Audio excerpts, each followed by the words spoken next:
Bueno, y el peritaje encargado por la Universidad de Santiago sobre el comportamiento de las corredoras de bolsa en el caso La Polar determinó que éstas habrían tenido una actuación irregular. El estudio postula que en las repactaciones unilaterales, las entidades financieras habrían actuado priorizando sus intereses y no aquellos de los accionistas minoritarios. Y queremos conversar más sobre este tema. Para eso nos encontramos con la abogada de los accionistas minoritarios del caso La Polar, Bárbara Salinas. ¿Cómo estás, Bárbara? Buen día. Buen día, Paola. Buen día, Germán. Buen día.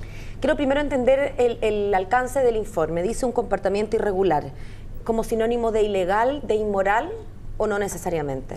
Yo creo que este informe habría que dividirlo en dos grandes aspectos. Por una parte se hace una crítica, evidentemente desde un punto de vista muy técnico por parte de estos peritos del USACH, en el sentido que no todas por cierto, pero un grupo importante de corredores de bolsa que transaban y que hacían operaciones con acciones de La Polar, incurrieron en negligencias graves al momento de recomendar esta acción. Luego podemos entrar, si ustedes quieren así, en un poco más de detalle respecto de ese punto.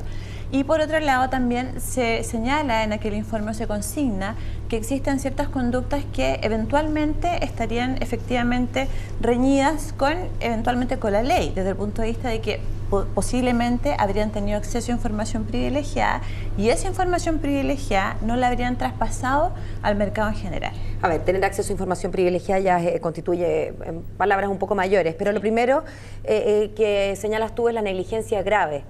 Yo entiendo que, bueno, cuando yo como corredora de bolsa hago una recomendación a mis clientes o elijo un cierto producto o una cierta cartera, lo que hago es, bueno, me baso en la historia de la empresa, las proyecciones de la empresa, los estados financieros de la empresa. Correcto. Cuando los estados financieros de la empresa han sido adulterados sin mi conocimiento y yo simplemente estoy viendo, uy, esta empresa está re bien, ha estado re bien, miremos los balances y está todo fantástico, yo voy y recomiendo. Sí. No alcanzo a ver negligencia y salvo que yo haya sabido que en realidad mis compadres de la empresa me están cambiando los números. Sí. Pero si es que eso no se sabía, puede haber error, que no es lo mismo que negligencia. A ver, lo que pasa es que efectivamente partamos de la base que la información con la que contaban las corredoras de bolsa en general era la información que todo el mercado digamos, conocía y que ciertamente era información falsa, eso no cabe ninguna duda. No obstante ello, y aquí viene lo interesante de parte de los hallazgos que hacen estos peritos, es que pese a que esta información era falsa, habían ciertos indicadores no menores o ciertos análisis que ciertamente tenían que realizar las corredoras de bolsa.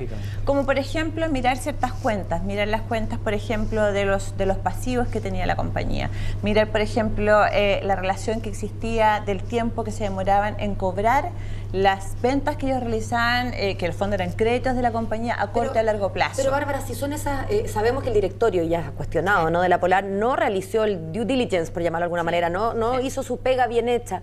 Pedirle a la corredora de bolsa que está haciendo la pega respecto, recordemos, no solamente de La Polar, sino que de Salinas Limitada, Salinas no sé cuánto, Berlini no sé qué. O sea, hay muchas empresas, las corredoras de bolsa trabajan con empresas nacionales e internacionales, y si le vamos a pedir a esos corredores de bolsa que estén digamos, metiéndose en Honduras, en cosas que uno asume que los directorios están haciendo, ¿no le estamos pidiendo un poco que vayan más allá de lo que es su quehacer? Yo creo que no, porque las corredoras tienen bastantes funciones, entre ellas la principal ciertamente es ser el intermediario y la compra y venta de acciones, pero por otro lado ellos también efectúan recomendaciones.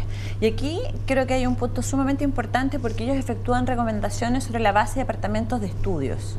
Por lo tanto, son especialistas y desde ese punto de vista ellos se sitúan en una posición de ventaja respecto de un inversionista cualquiera, digamos, la señora Juanita, como tú quieras llamarlo, ¿verdad?, que no tiene el mismo grado de conocimiento para poder tomar una decisión acertada respecto a una inversión o no. Pero esos estudios, de acuerdo a las líneas, lo que se ha visto, ¿no se hicieron ciertos análisis o se vieron los resultados que eran negativos y se omitieron y siguieron adelante? Lo que pasa es que lo que establece el peritaje realizado tiene que ver con que los criterios utilizados, en este caso por las corredoras de bolsa, porque, ojo, las corredoras de bolsa analizan para poder recomendar todas las empresas que se transan en la bolsa, desde luego, no es una recomendación, digamos, de puro feeling solamente, sino que están basados en ciertos parámetros objetivos. Entonces acá una principal crítica respecto de ello es que los criterios o los parámetros utilizados no fueron los adecuados teniendo en consideración el tipo de industria que estaban analizando, en este caso es retail y especialmente retail financiero, donde cerca del 70% de los ingresos de estas compañías corresponden precisamente al crédito.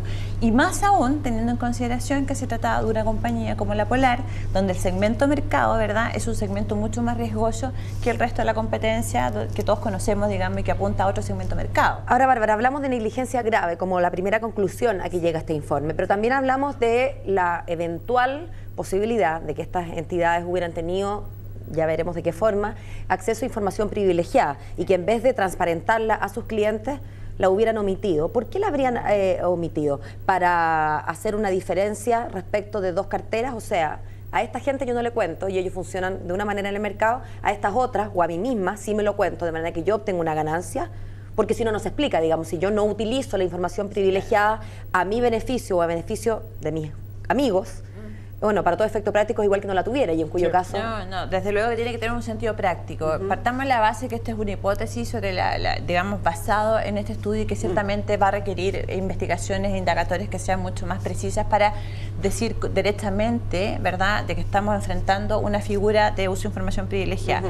Pero entendiendo que fuese así, hipotéticamente hablando, acá el interés pasa por lo siguiente, y aquí yo siento que se transmite o se evidencia el conflicto de intereses de las corredoras de bolsa. Como ellos pueden, por ley, también invertir para un portafolio propio, al mismo tiempo que recomendar acciones por cuenta de terceros, ahí se explica un eventual interés en utilizar esta información privilegiada a su favor. Es decir, yo ocupo la información, mira, recordemos lo siguiente, antes de que estallara el caso, mucho antes de que el CERNAC interpusiera las demandas, que fue digamos, la génesis de cómo se da este caso a la Polar, las principales corredoras que por lo demás tenían la mayor cantidad de acciones dentro de la compañía, ya conocían de la mala situación de la compañía, y esto lo conocían a través no solo de las sesiones o de las actas de directorio, sino que además de estos otros índices que hemos comentado, que son bastante más técnicos, que tal vez sea un poco extenso comentarlos en este momento, pero lo importante es que ellos sí tenían conocimiento. Entonces se explica este interés en el sentido de que si yo soy corredora de bolsa y tengo un portafolio importante respecto a una determinada compañía